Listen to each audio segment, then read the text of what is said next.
Well, it's been quite a few weeks here in San Francisco. We balanced our budget and celebrated the fact we didn't lay off police officers or firefighters, expanded healthcare after-school programs, expanded our universal preschool program. We did so without raising taxes, and we got our budget on time. We didn't borrow a significant amount of money, and we were able to address some of the concerns at the school district by using some dollars from our rainy day reserve and transferring them over. Proud of that, of course.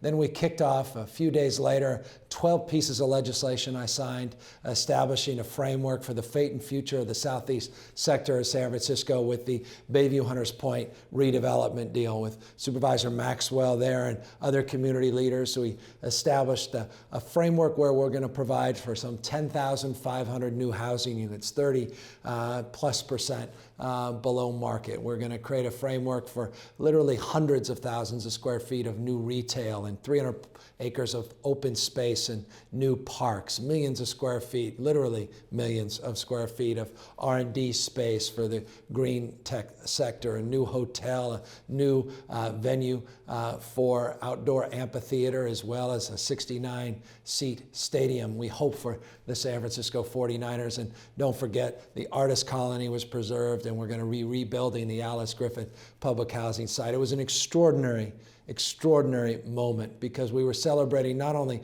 15 plus years, arguably 30 plus years of hard work in the fruition of that, but we're really marking the economic development of this part of San Francisco and really marketing the economic development of San Francisco for the next 10, 20, 30, and 40 years. Tens of thousands of jobs and all kinds of infrastructure improvement.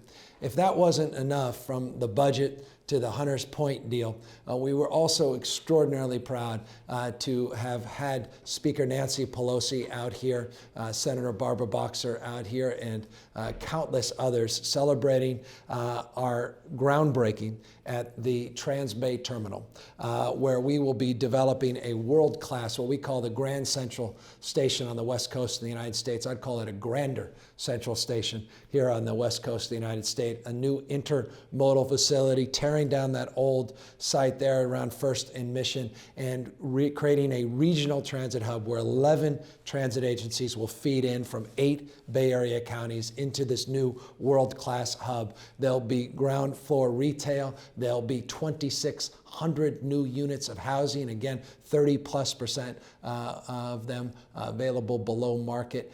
The ability ultimately to connect the high-speed rail, that 700+ mile high-speed rail from San Francisco to LA and ultimately down to Anaheim, San Diego, and eventually up to Sacramento. But to have that key northern terminus there at the new Transbay terminal. The reason the speaker was out there is she has been extraordinarily helpful for decades, but she also was disproportionately influential with the great support of Secretary LaHood, Secretary of Transportation, who was also there at the press conference, of getting $400 million of the stimulus money. About $2.25 billion was made available for the high-speed rail in California. $400 million of that will be going to this site to create a box.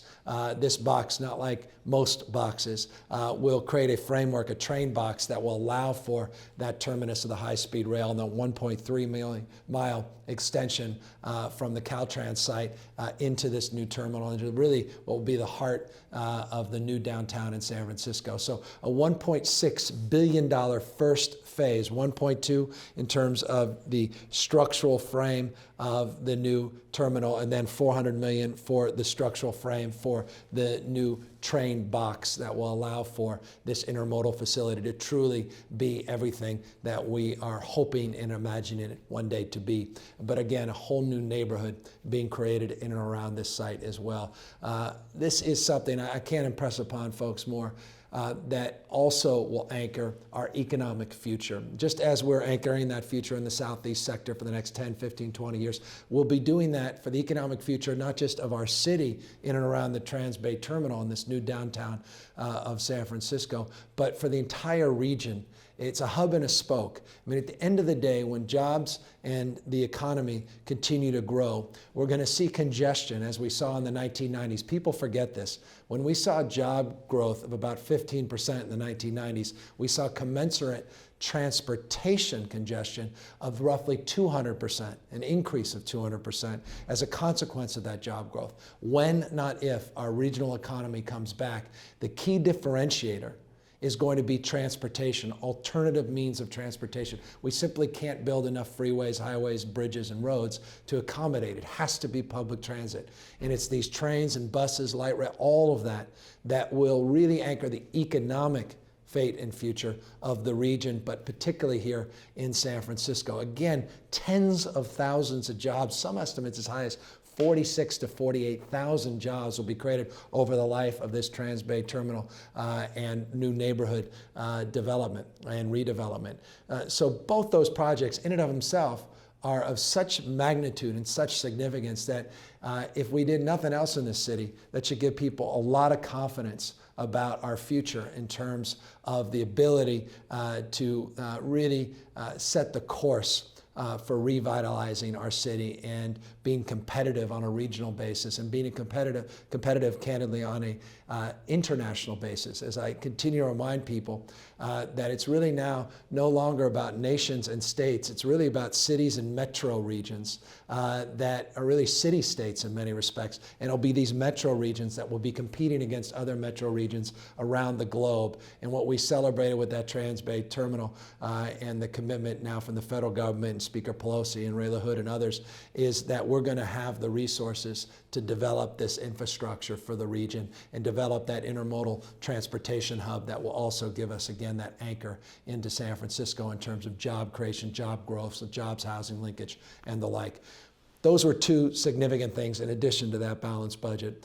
But here we were just this week celebrating the third, and rare do things like this all happen around the same time. And mark my word, none of this was easy, but all of this came together in just this last couple of weeks, and in this case, just a couple of days ago, with Treasure Island.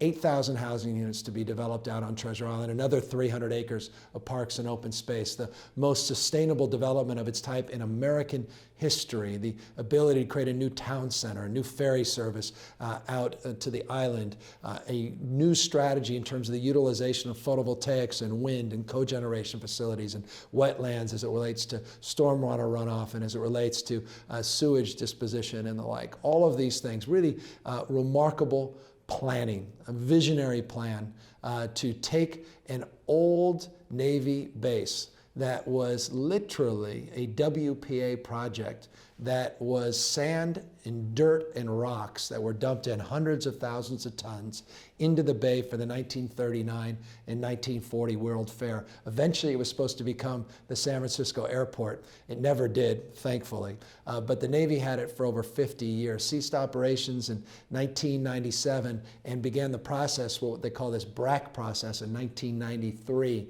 And it was really 1994 that things started in earnest. Mayor Willie Brown, Mayor Frank Jordan as well, worked hard to get this deal with the Navy to transfer the property, but it wasn't coming together.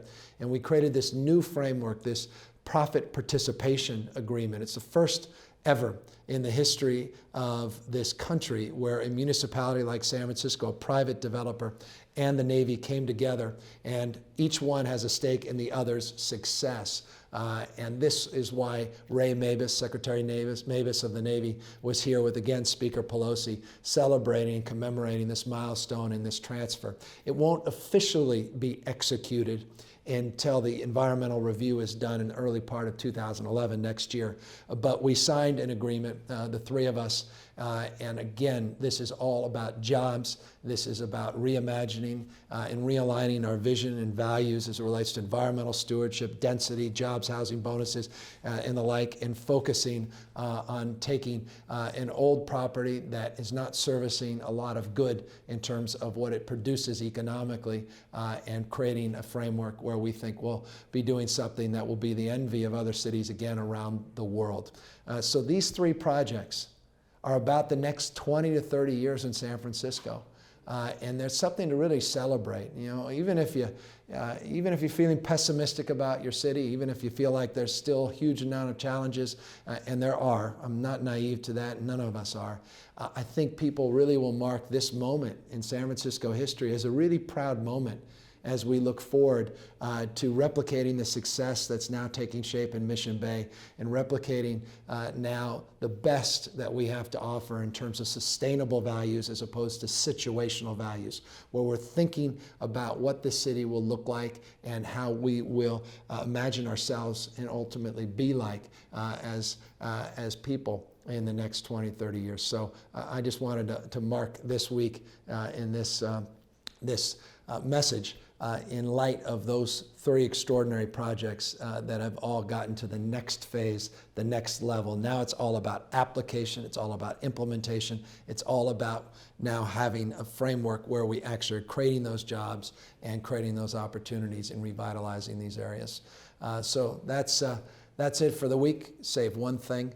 I also wanted to note that we had some success in the central part of Market Street this week. And we were down there with our new Central Market Partnership, this a much more modest redevelopment strategy. A new business, Blick's, just opened down there. And we're going to be doing these arts markets, or an arts market in UN Plaza, happening this week. In fact, this Thursday, this week, on the 19th of August. And we'll be doing 12 to 8 p.m. arts markets down there in UN Plaza. And then in a couple weeks, I'll be announcing that we'll be doing dance, music, and theater. We're going to be bringing out on the streets and sidewalks in and around the Central Market area, starting out at the old Mint Plaza.